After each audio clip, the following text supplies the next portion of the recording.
Pues vamos entonces. Bueno, os voy a hablar del impacto de la conquista romana sobre la explotación minera en la vertiente norte de los Pirineos, basándome en el trabajo que he hecho para mi tesis doctoral en Toulouse, donde he trabajado sobre todo sobre una zona de producción de cobre, igual con plata, en el macizo de la Ris, que aparece en rojo ahí en el mapa, y haciendo comparaciones con otras zonas de minería que fueron estudiadas por otros colegas, claro. Y entre el periodo pues, de la segunda edad del hierro hasta el periodo romano. Os voy a presentar un poco lo que se puede decir desde este punto de vista. Para recordar un poco el cuadro histórico, pues empezamos a finales del siglo II con la fundación de la colonia de Narbo-Martius en la ciudad de Narbón, en el lado norte, en el seguimiento de la conquista romana por la zona ibérica del Mediterráneo, y poco a poco se va avanzando en lo que es en el lado norte hacia el occidente. Después de las guerras sertorianas se marca un hito con la fundación del Lumnum Convenarum al pie de los Pirineos, donde el río Garona sale del monte, que da una apertura a todo el valle después. Y más adelante, bueno, después de las guerras de Julio César y las reorganizaciones de Augusto, ya tenemos dos provincias, Aquitania por un lado, la Narbonensis por el otro lado, y eso es un poco el marco donde nos vamos a mover. Primero unas palabras sobre la explotación minera. Pues es fácil imaginarse que está una mina en el centro de todo esto, pero no es solamente la mina, que solamente con la mina no se hace nada. Hacen falta pues, poblados para que vivan los mineros, talleres para tratar el mineral y fabricar el metal y poder darle alguna rentabilidad a lo que se saca de la mina, porque los minerales pues, por sí solos no sirven para nada, hay que transformarles en metal para que sea una materia prima que tenga algún uso. Hacen falta bosques para tener madera, que se usa para intibaciones dentro de las minas, para la seguridad, para plataformas para circular dentro de las labores, para poder atacar la roca también con fuego, con hogueras, que es una forma de trabajar. Hacen falta zonas agrícolas para dar alimentación a todo ese mundo que está trabajando allí. Una red viaria para poder llevar el material y la producción afuera y sacar algún beneficio de esto, que el metal no se come, entonces hay que hacer algo con esto. Y estar integrado en mercados para poder intercambiar este metal de una forma provechosa. Entonces todo esto marca el territorio que solo se puede, y esta actividad solo se puede desarrollar donde está el recurso, que no elegimos dónde están los minerales, eso depende de procesos geológicos muy antiguos, claro, y hay que adaptarse e ir hasta donde está el recurso y allí instalarse de la mejor forma posible para poder aprovechar estos recursos, lo que va a tener consecuencias en este territorio también a nivel de estructuración, pero también en impactos sobre la topografía, impactos medioambientales, y todo eso son cosas de las cuales podemos encontrar rasgos después en bueno, las investigaciones arqueológicas. El distrito de la Ris, donde he hecho mi tesis, que fue mi zona de trabajo principal, es una zona que se conoce desde los años 80, donde hay casi 20 minas conocidas, minas de cobre argentífero, algunos poblados que no fueron estudiados bien, pero están localizados en prospección, solo hay unos sondeos hechos, y unos talleres de producción de cobre, igual cobre con plata, aún no está claramente definido esto, habría que seguir investigando. Y no sé si veis el ratón, sí. En las escorias que se han estudiado, lo que se ve es la producción de cobre, con esto que se parece a un huevo frito, que es una burbuja de cobre fundido. Alrededor todo lo que está ahí en amarillo es cobre metálico, y lo que se queda alrededor son sulfuros de cobre que derivan del tratamiento de sulfuros complejos de cobre que se ven allí en fotografías macroscópicas, que es tetrahedrita. Y eso hay que quitarle el sulfuro, tiene hierro también, y todo es un proceso bastante complejo, pero que conseguían dominar para producir el cobre metálico y probablemente plata, pero bueno, esto lo voy a dejar de lado por ahora. Para que tengáis un poco una idea de a qué se parecen estas minas, os he puesto algunas fotografías ahí. La mayor parte de ellas están abiertas desde el afloramiento y entran directamente en la zona mineralizada, por eso se ven ahí aperturas bastante fácilmente. Las zonas menos mineralizadas las aprovechan para la seguridad de la mina, dejando ahí pilares como este ahí más vertical, este ahí horizontal, y van siguiendo los filones. Se ven un poco ahí en el medio el filón de cobre oxidado, aquí también el filón pasa por ahí, y van siguiendo, si el filón es vertical, pues la mina se va a excavar de forma vertical y bajando poco a poco. En esta otra mina el filón es inclinado, entonces van bajando ahí siguiendo la inclinación del filón. La forma de la mina, de las labores, no depende de la cronología ni de nada, depende de cómo está el mineral geológicamente, y allí hay que adaptarse. La mayor parte de las minas están rellenas, claro, porque fueron abandonadas al final de la Edad del Hierro para algunas, un poco más tarde. Algunas tuvieron reactivación en el periodo medieval, pero bueno, fueron rellenadas. Y pasamos pues donde podemos, y hay partes de las redes a las cuales no tenemos acceso, pero todo lo que conseguimos pues vamos allí. Estos son otros ejemplos de labores abiertas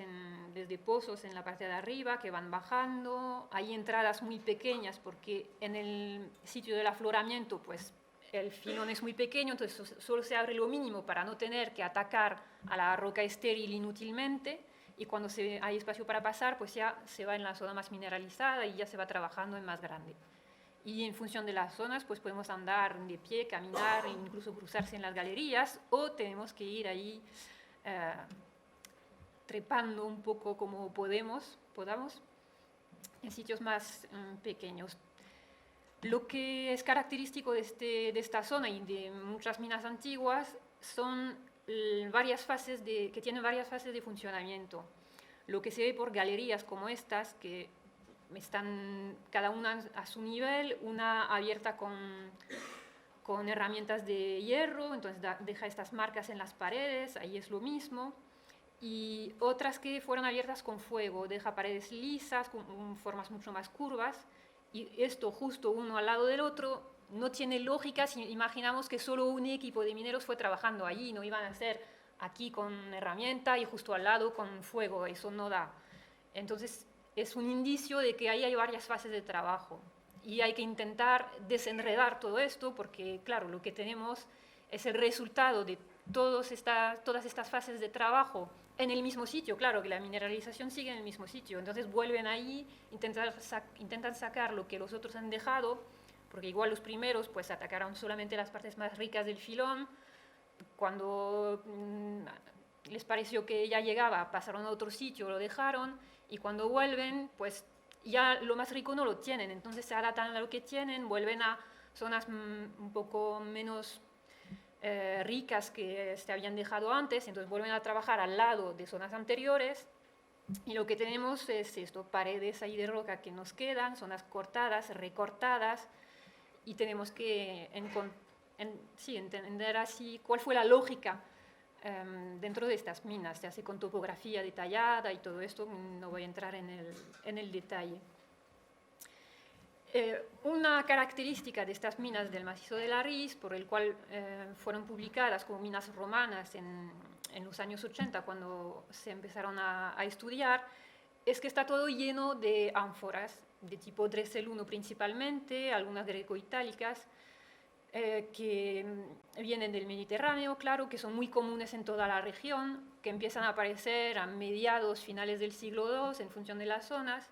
y que se van encontrando siempre con más frecuencia en el interior de las tierras, en zonas más alejadas de las vías principales de transporte. Vamos a ver. Y esto pues fue usado como un argumento para decir que estas minas pues, se empezaron a desarrollar después de la conquista romana de esta parte más cerca del Mediterráneo y siempre más adentro de las tierras, hacia el oeste. porque claro, están las minas abiertas y está todo lleno de ánforas, pues es un poco la lógica.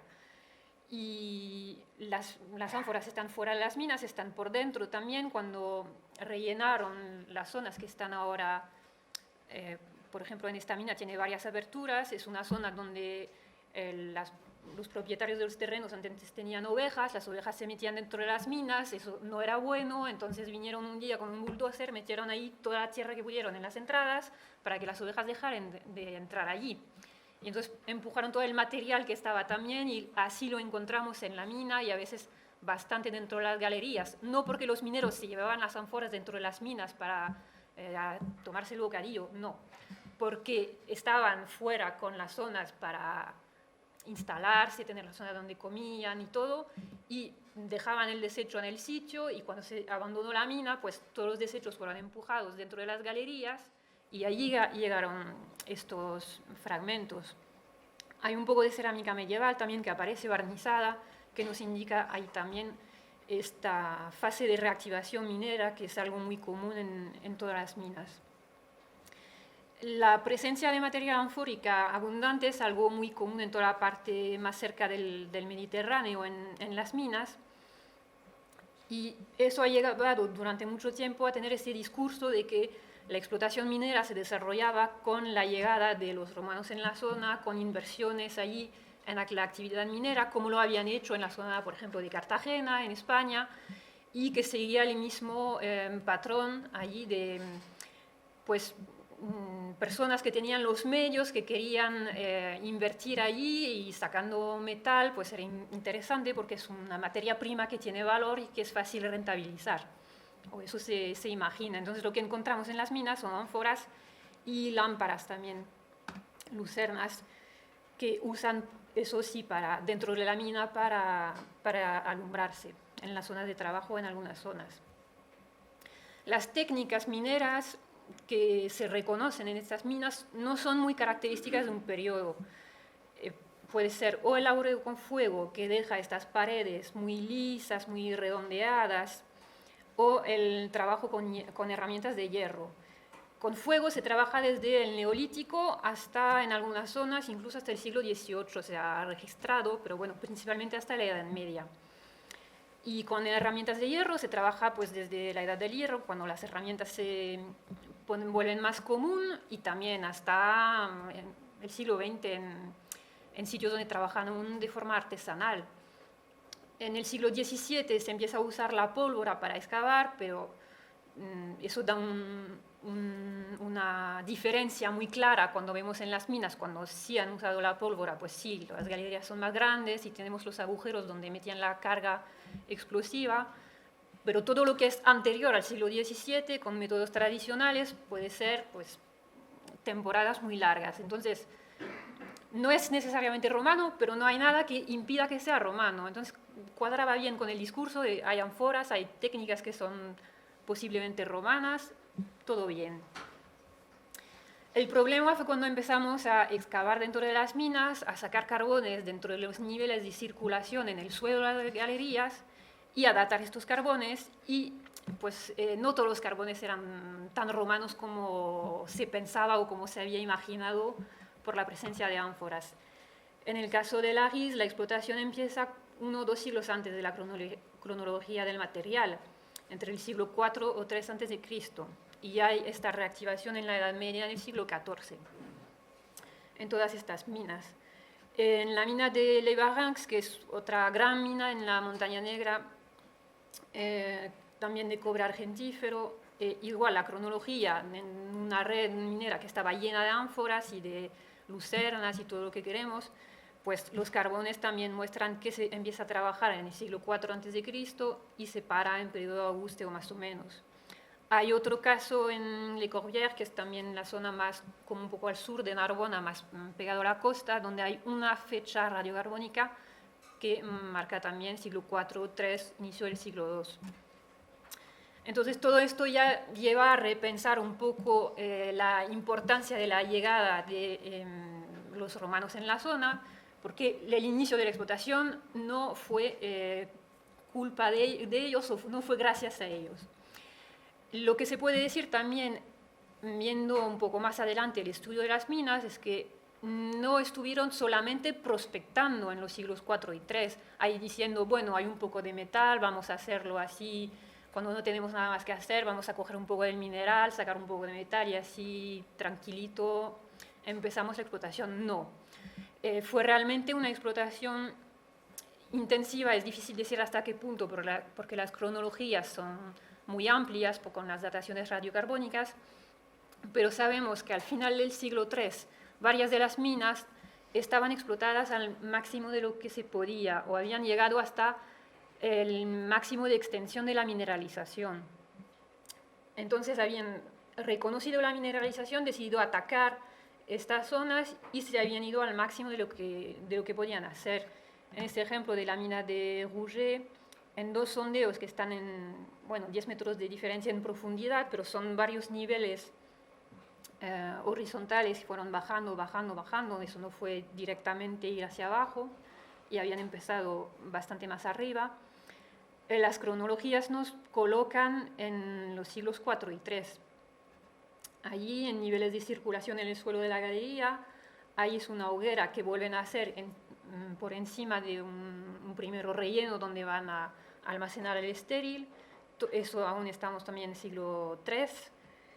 como máximo, y ahí también el suelo de la galería no lo tenemos porque fueron aprofundando la galería, pero sabemos cuándo se rellena, y se rellena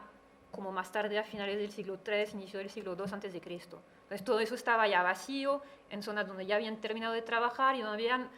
usado el espacio para almacenar los estériles, para no sacarlos hasta arriba de todo afuera, todo lo que no les servía lo dejaban en galerías ya vacías. Viendo la planta pues, y colocando estos datos cronológicos, cuando estamos dentro, viendo con la topografía, sabemos que solo pudieron avanzar en un sentido, desde las entradas arriba, que dan afuera, desde el afloramiento, van bajando, bajando, bajando, y como ahí trabajaron con fuego para que puedan trabajar, pues cuando están en una zona, bajan madera, la instalan contra la zona mineralizada donde está el filón que quieren atacar, echan fuego allí, salen, claro, esperan que el fuego arda, que los humos se vayan y que la temperatura sea un poco bajada para poder volver a la zona, y van sacando todos los carbones como escamitas de roca que van saltándose con el calor, y van atacando un poco con herramientas para hacer caer todo lo que fue fragilizado por el calor. Y cuando han sacado lo que se podían, pues volvían a traer madera y avanzar y tal y cual. Entonces van avanzando poco a poco, y sobre todo en una mina que está completamente abierta para la circulación de los humos y todo, eso nos da que para poder llegar a trabajar en aquellas zonas de abajo y a rellenarlas, pues tenían que haber bajado todo lo que está arriba, porque si no, no podían estar trabajando más en la zona más baja, porque le iban a echar el humo a los que estaban en niveles más encima. Entonces, aunque hay después dentro paredes que pueden separar espacios y tal, podemos imaginar que están entre varios equipos. Bueno, los esquemas son un poco complejos así de entender con todas las flechas, pero no es lo más importante aquí. Podían haber varios equipos trabajando juntos, pero cuando rellenaron estos niveles más bajos a finales del siglo III, es que estaban trabajando en esta parte más profunda entre los niveles menos 14, menos 25 como mínimo. Entonces los 3/4 de la mina estaban vacíos como mínimo a finales del siglo III, y probablemente estaba vacío hasta abajo de todo. Lo que pasa es que ahí está con agua y no se puede de momento ir para datar. Esta explotación avanzada al máximo de lo que se podía hacer se observa en otras minas del distrito de Lariz. También hay una pequeña mina que sigue un filón subvertical que fue bajando ahí desde la superficie, entrando y bajando, entrando por allí, bajando. Los carbones datados ahí al pie de la entrada, que nos da una indicación de cuando empezaron a trabajar, están también entre los siglos 4 y 3. Y más abajo hay una pequeña extensión de galería donde se ve que volvieron en el siglo I a.C. El carbón que viene de aquí, de esta parte, es datado radiocarbónicamente del siglo I a.C. y intentaron ver si de los filoncitos que quedaban podía valer la pena volver a trabajar. Pero no valió la pena y dejaron allí material, incluso un cuello de ánfora Dressel 1B, bueno, que nos sitúa a esa fase de vuelta a excavar en este momento. En la mina de Otech es lo mismo, están bajando, aquí donde tenemos material para datar, protegido por concreciones de calcita que se van depositando cuando se abandona, ya no hay nadie a circular, entonces el agua, como son terrenos calcáreos, se va depositando. En algunos casos en cuevas pueden hacer estalagmitas y tal, que los habéis visto. Allí no da porque no está cayendo una gota siempre en el mismo sitio, es agua que corre, entonces las concreciones se depositan de forma ahí siguiendo la superficie. Y estas concreciones protegían un nivel de suelo con carbones, y estos carbones datados están del siglo también 4-3 antes de Cristo. Y más abajo han vuelto a trabajar en el siglo XIV, ampliando también un poco la zona, ya con cosas más grandes, más amplias,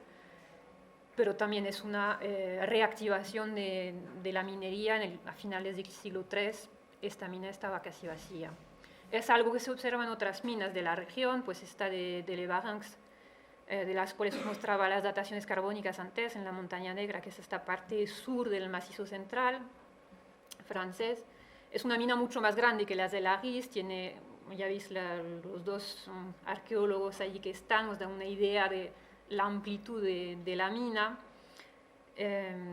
Tiene casi 100 metros de profundidad por algunas zonas, fue también excavada con picos de hierro, con fuego en otras partes, con galerías niveladas, una mina muy compleja. Y también al finales del siglo III hay carbones datados de este periodo en varias cotas y a profundidades que llegan a los 60 metros desde la superficie. Ahí está la vertiente. Debían haber afloramientos también que han seguido, fueron bajando, entrando para adentro, y eso a finales del siglo XIII ya estaban allí. Hay dataciones después hasta el periodo augusteo, vuelven a excavar, a explotar zonas que se habían dejado antes, pero allí también habían llegado ya lejos en la explotación a finales del siglo III. Y el último caso, así para este periodo, es un caso un poco aislado en la zona de Corbières, donde se han hecho pocas excavaciones, pero sí muchas prospecciones. Entonces en prospección salen las ánforas, que encima son muy resistentes, entonces esto 2000 años después sigue allí. La cerámica del siglo IV-III por ahora está muy desapercibida, pero el sondeo que se hizo en esta mina, más hacia el fondo de los trabajos, se entra ahí por la parte norte, y este sondeo allí se llega a un nivel del suelo con carbones datados también siglo IV, pues III, inicio del siglo II. Entonces, toda esta zona también se podría revisar la cronología, porque probablemente las ánforas solo muestran una parte del trabajo, de la explotación, y no tanto la parte principal. Y yendo más para el oeste del Pirineo, en la zona del Montaigu, hay minas también que se conocen muy importantes, con redes de galerías de varias centenas de metros, que están marcadas ahí solamente en planta. Aquí tenéis una planta y la sección de la misma zona, con carbones datados en el siglo II a.C. hasta el siglo I después de Cristo. Estamos también en una zona, en el siglo II, es zona independiente, no hay presencia romana en esa parte, pero después ya que continúa activa, ya después de la conquista, y con un taller metalúrgico en esa parte, que ahí sí tiene dataciones del siglo I después de Cristo, tiene material asociado también que nos trae más en ese periodo, uno antes, uno después. En la parte del País Vasco la situación es más compleja, se conocen muchas minas, varias de ellas fueron datadas, excavadas, y hay periodos de trabajo un poco diferentes. Algunas minas, algunos sectores que muy probablemente abastecían un mercado regional, otras que parecen estar más ligadas a un mercado local, o en todo caso con labores que no tienen así una gran extensión, también porque las mineralizaciones eran más reducidas, entonces hacían con lo que había en cada sitio. Y allí se ha explotado pues hierro y metales no ferrosos que están asociados en las mineralizaciones, que son el cobre, el plomo y la plata. Y esto todo va junto, entonces en algunos sitios domina el plomo, en otros domina el cobre, la plata es variable también, y se va sacando y separando estos metales en la fase de tratamiento del mineral. Entre el este y el oeste de los Pirineos, por la vertiente norte, el desarrollo, el esquema es un poco diferente, porque tenemos un desarrollo generalizado de la minería en lo que sería la parte occidental del Pirineo. En la parte oriental, la producción de hierro se desarrolla después de la conquista, de la presencia romana a finales del siglo II, inicio del siglo I, pero los metales no ferrosos dejan de ser explotados en el periodo augusteo. Ahí todas las minas, estas no van más allá del periodo augusteo. Entonces esto también trae cuestiones de por qué algunas minas siguen produciendo, otras no. Eso puede tener varias explicaciones entre la extensión de la mineralización, pero también de otros metales que llegan al mercado y tal, y otros donde sí compensa invertir más. En el País Vasco lo que se duró más tiempo y que fue más importante es la producción de hierro, que se conoce también desde los siglos IV a.C. hasta el siglo II después de Cristo. Y fue estudiado por Arvid Schubeiri durante su tesis y después continuó allí a trabajar sobre este tema. Son zonas donde las minas no se conocen muy bien, porque están ahí a cielo abierto, con trincheras, minas ahí en fosa, entonces todo eso se va rellenando, es más difícil estudiar. Hay, sin embargo, en Larla alguna mina subterránea con labores antiguas bien preservadas, aunque no conocidas en detalle, y sobre todo los talleres están conocidos para la producción de hierro, porque las escorias son muy numerosas produciendo hierro, y eso se deja en montones ahí apartados que quedan también en el paisaje durante mucho tiempo. Y se han excavado bajos hornos también, quedan las cronologías. De un punto de vista técnico, que estemos antes de la presencia romana en la zona o después no cambia nada. Es el mismo tipo de hornos con escoria de sangrado que se usa desde el siglo IV a.C. hasta el siglo II después, o eso. Hay ejemplos parecidos en la zona de Peracense, que es en Aragón, si no me equivoco, que también están datadas en siglo IV, III a.C., que podría ser como un modelo, digamos. Y en la zona de Le Martis, que es una zona de la cual os voy a decir una palabra después, que sí, ahí es un sitio donde hubo una inversión romana para la producción de hierro, más del lado oriental, pues el tipo de hornos es el mismo. Son también hornos que funcionan con escorias de sangrado, con chimenea, con una fosa ahí reforzada con piedras. Así que de un punto de vista técnico no cambia nada la presencia romana o no. Lo que sí cambia es la organización de la actividad en ciertas zonas, como en la zona de Le Martis, que está en la Montaña Negra también. Y ahí se conocen escoriales inmensos. Veis la barra de escala, son 100 metros allí. No son pequeños montículos de escorias. Ahí el corte son 6 metros de altura. Todo eso, escorias romanas, producidas entre el siglo I a.C. y hasta el siglo III después. Reorganizan el trabajo, los hornos funcionan en batería para tener como un funcionamiento continuado, mientras está uno a calentar, el otro está reparado y el otro está a ser preparado para tener la próxima carga de mineral, y pueden ir así trabajar con un ritmo más intensivo. Y se calcula que en 4 siglos se llega a producir 100.000 toneladas de hierro.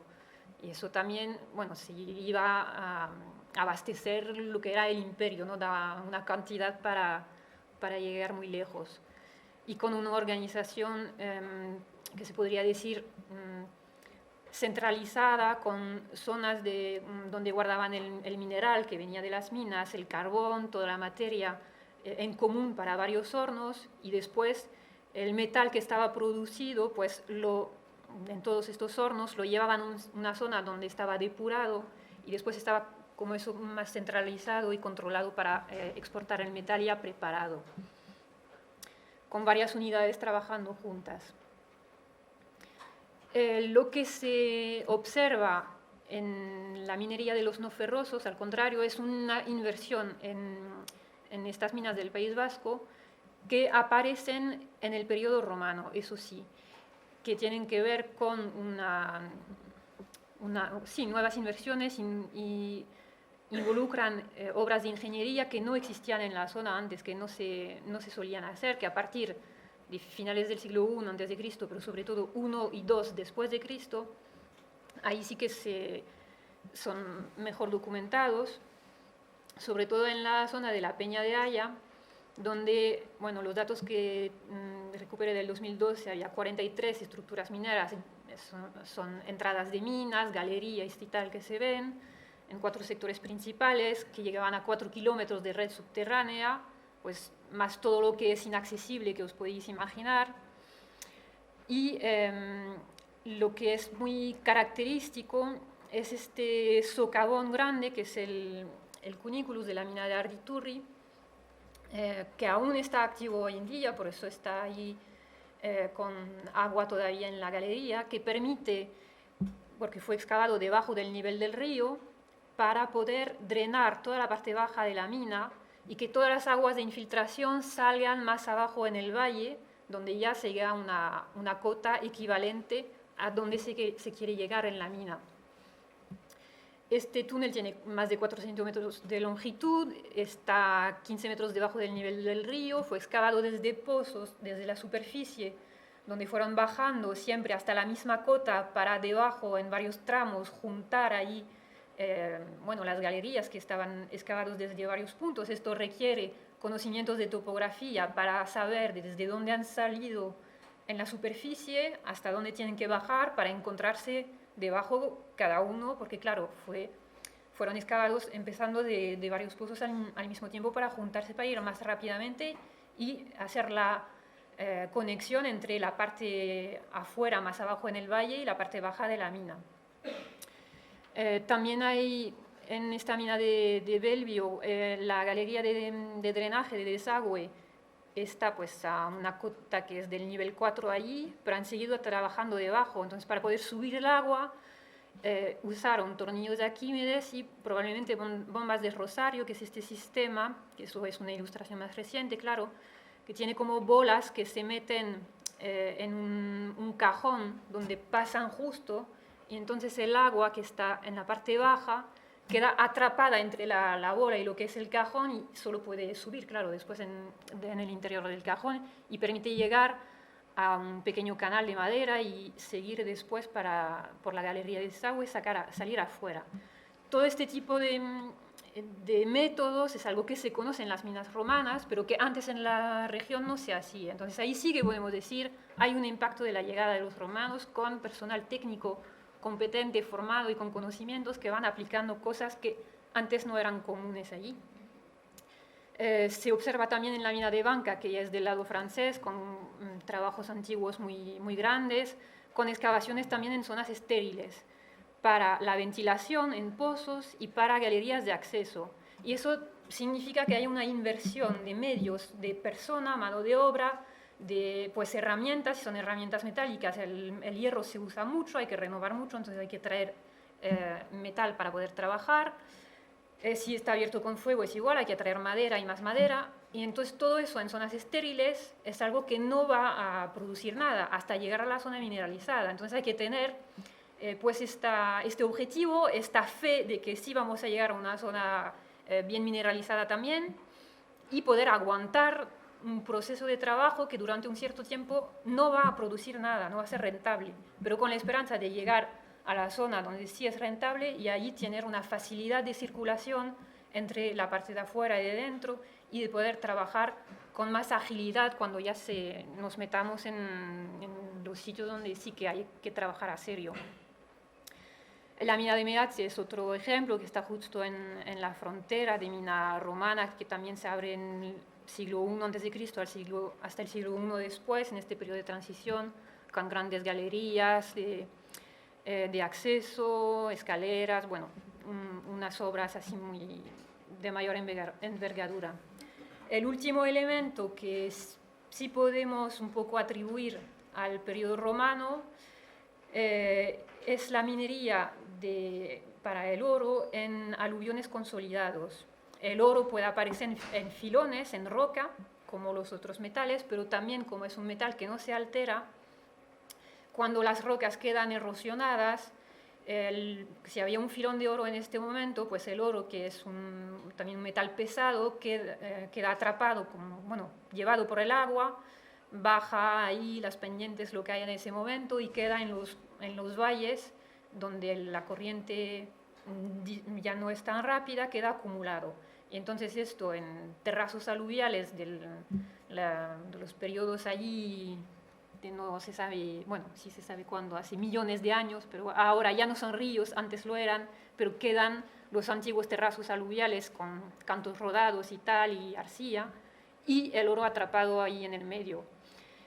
Y lo que se conoce en el noroeste de la península ibérica, y que también sería lo que se ve aquí, es una forma de explotar estos niveles de aluviones antiguos, trayendo agua de cotas altas por canales, se desvían el agua de ríos, se hacen depósitos para acumular el agua.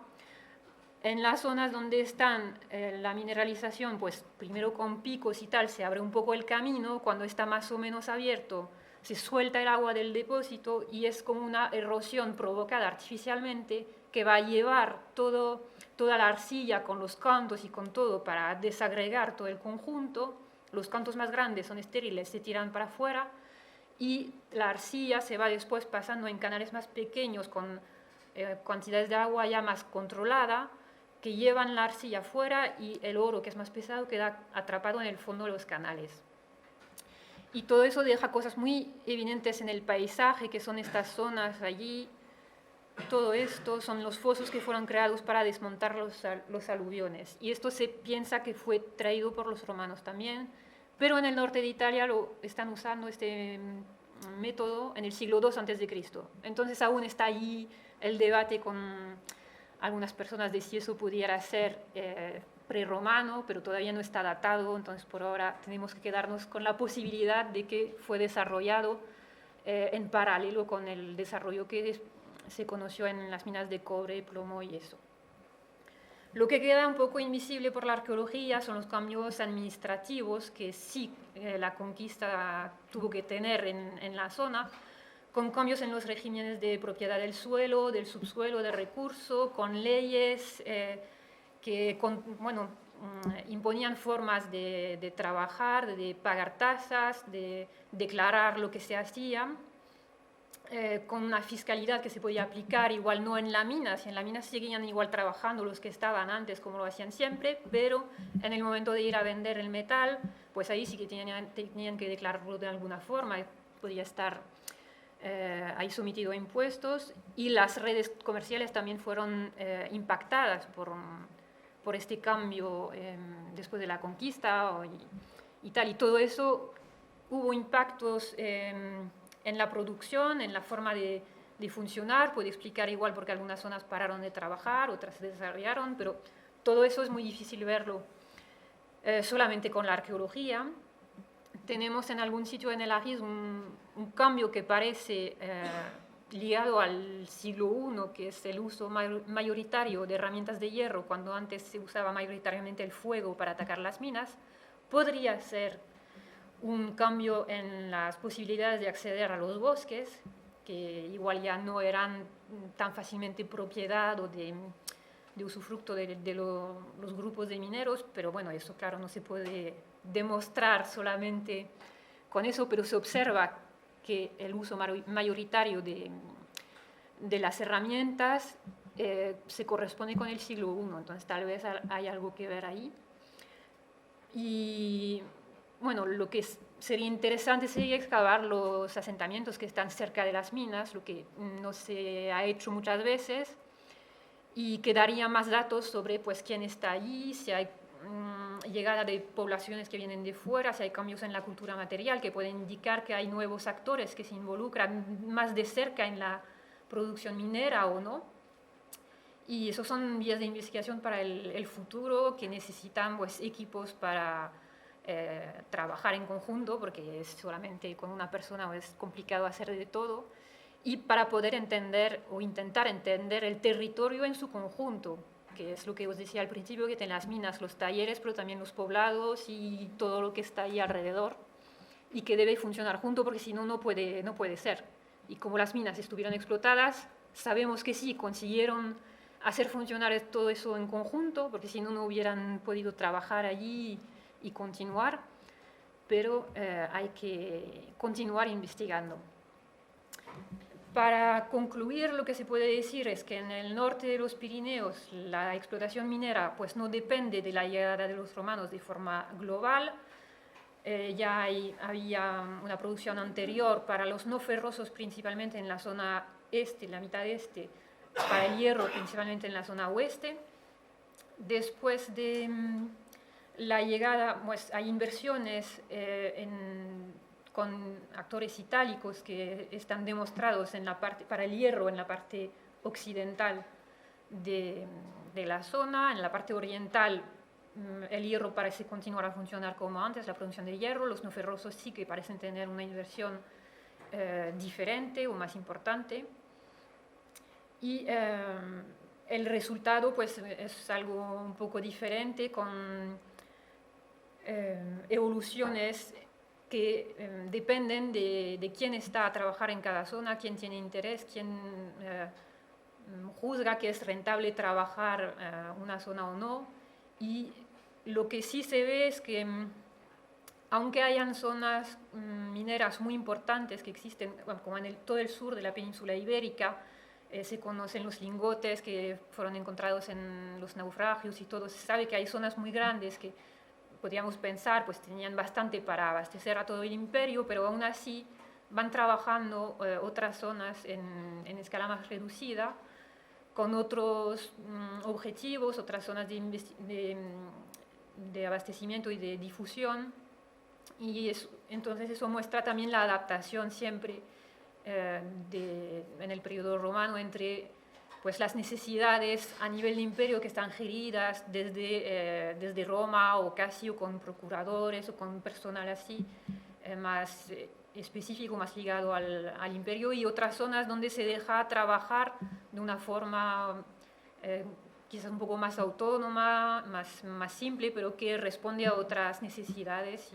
y que sigue coexistiendo eso, no es una cosa que de repente todo pasa a una escala súper grande, hay cosas diferentes y eso pues hay que estudiar bien cada sitio para poder encontrar el matiz y ver dónde está el límite de cada uno y cómo funciona. Eso es investigación para mucho tiempo. Yo os agradezco su atención.